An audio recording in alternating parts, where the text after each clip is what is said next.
So, good morning mga kalapatid. So, ito na naman tayo magpapaluplay sa ating mga alagang kalapati.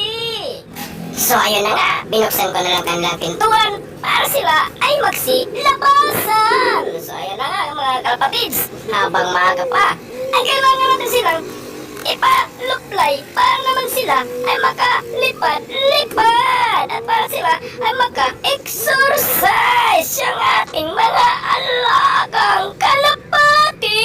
At talaga naman ang ganda nila pagmasdan habang sila ay lumilipad mula dyan sa ating loob.